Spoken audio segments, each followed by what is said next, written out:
तो जम्मू कश्मीर की हम बात कर रहे हैं और वहां से एक बड़ी खबर निकलकर सामने आ रही है। इस वक्त जो सबसे बड़ी जानकारी है वो जम्मू कश्मीर को लेकर है, क्योंकि जम्मू कश्मीर में भी तनाव जो है एक बार फिर बढ़ गया है। तो ये बड़ी जानकारी वहां से निकलकर आई है जम्मू कश्मीर से, और हम आपको बता दें तनाव जो है वो वहां बढ़ा हुआ है।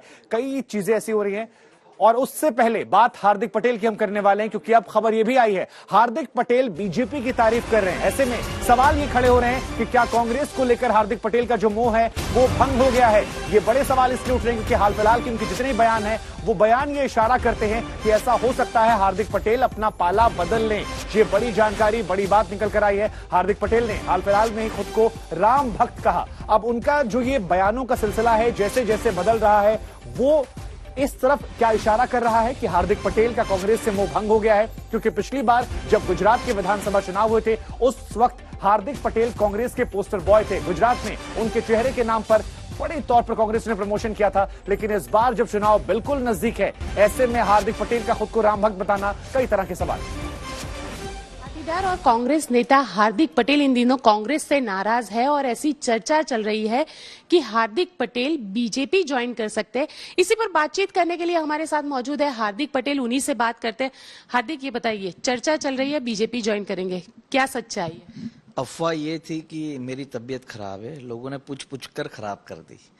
ऐसी कोई चर्चाएं नहीं है, ये अफवाहें चलती रहती है। और कहीं ना कहीं ये अफवाहें पिछले 5, 7, 10 दिनों से, कोई कहता है कि भाजपा ज्वाइन करेंगे, कोई कहता है कि आम आदमी पार्टी ज्वाइन करेंगे, कोई कहता है कि ये जो कांग्रेस में नाराजगी वो दूर हो जाएगी।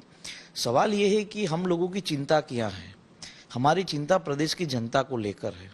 प्रदेश की जनता की उम्मीद हम लोगों से बहुत है, और जब उस उम्मीद पर हम खरे न उतर पाए तो जनता हमसे सवाल करने शुरू कर देती है। मेरी नाराजगी राहुल जी से, प्रियंका जी से नहीं है, मेरी नाराजगी स्टेट लीडरशिप से है। जो स्टेट लीडरशिप ईमानदारी से हम लोगों का उपयोग करना चाहे वो उपयोग आज तक नहीं हुआ। मैंने पिछले बार भी जब कहा था कि गुजरात के भीतर हम लोगों ने इतनी मेहनत की, इतने गांव घूमे, इतने लोग साथ लाए हैं, तो जब पार्टी ज्वाइन की थी तो हमारा मकसद यही था कि दोनों शक्तियों को एकजुट किया जाए ताकि प्रदेश की जनता को श्रेष्ठ गुजरात देने का प्रयास किया जाए। ऐसा कुछ हो नहीं रहा, और उसी कारण हमने अपनी जो चिंता थी, जो अपनी बात थी, वो हाईकमान तक पहुंचाने का प्रयास किया है। और आशा रखता हूं कि प्रदेश की उम्मीदों पर हाईकमान भी ठीक से फैसला ले ताकि आने वाले दिनों में यहाँ अच्छा काम कर सके। लेकिन आप बीजेपी की तारीफ करते हुए भी कई जगह पर दिखे हार्दिक। देखिए, हकीकत दो चीज है।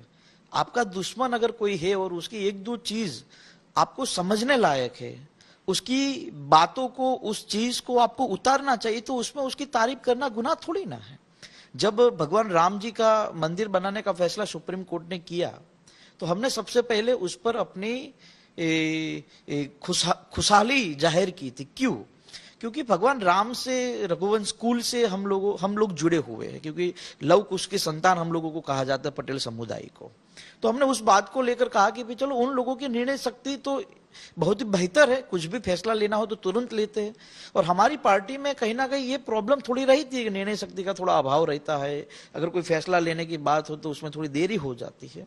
इसीलिए हमने कुछ अच्छा बोला है, तो ये जरूरी नहीं है। कांग्रेस ने भी राम मंदिर को लेकर, मान लीजिए कि जो राजस्थान से पत्थर जा रहे हैं तो उस पर जो निकास, जो टैक्स वगैरह लगता है, उस पर हमने भी बंद कर दिया, वो नहीं लगाया। तो कांग्रेस ने भी राम मंदिर को लेकर ये एक पहल किया है। अच्छा,